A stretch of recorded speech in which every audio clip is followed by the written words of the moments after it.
اسلام نے بیان کیا. ہم اچھی بری تقدیر پر ایمان رکھتے ہیں, ہمارے ایمان کا حصہ ہے, ہمارے ایمان کا جزو ہے.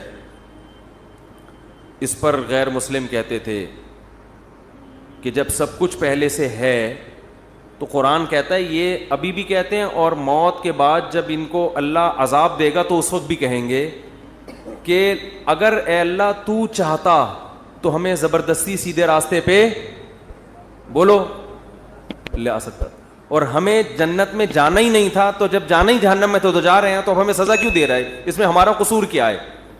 قرآن نے کیا کہا, قل هل عندکم من علم فتخرجوه لنا, تمہیں پہلے سے یہ علم تھا کہ تم نے جہنم میں جانا ہے؟ اگر تھا تو لے آؤ.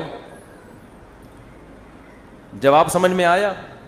یہ جواب نہیں, یہ قرآن سوال کر رہا ہے جس کا اب تک جواب, یہ میں اس کو ذرا آسان انداز میں سمجھاتا ہوں.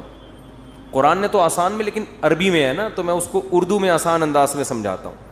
بہت سے لوگ تقدیر کے عقیدے کی وجہ سے کہتے ہیں کہ بھائی جب ہماری قسمت میں گناہ لکھا ہوا ہے, قسمت میں ہر چیز لکھی ہوئی ہے, صرف عمر نہیں لکھی ہوئی کتنا زندہ رہنا ہے, ایک ایک پکوڑا آپ کی قسمت میں لکھا ہوا ہے. حقیقت بتا دوں کہ کتنا کھانا ہے کتنا نہیں کھانا, ایک ایک سموسا لکھا ہوا ہے, کیونکہ اللہ کا علم تو کامل ہے نا, اللہ کو تو سب پتہ ہے کس نے کتنے پکوڑے کھانے ہیں کتنے نہیں کھانے, کس نے معذرت کے ساتھ کتنی شادیاں کرنی ہیں کس نے نہیں کرنی, کس کے کتنے بچے ہوں گے کس کے نہیں ہوں گے, کس کے بیٹے ہوں گے کس کی بیٹیاں ہوں گے, سب کچھ, کون جنت میں جائے گا اور کون جہنم میں جائے گا, کون فلاں موقع پہ گناہ کرے گا کون فلاں موقع پہ نیکی کرے گا, ایک ایک چیز پہلے سے طے شدہ ہے.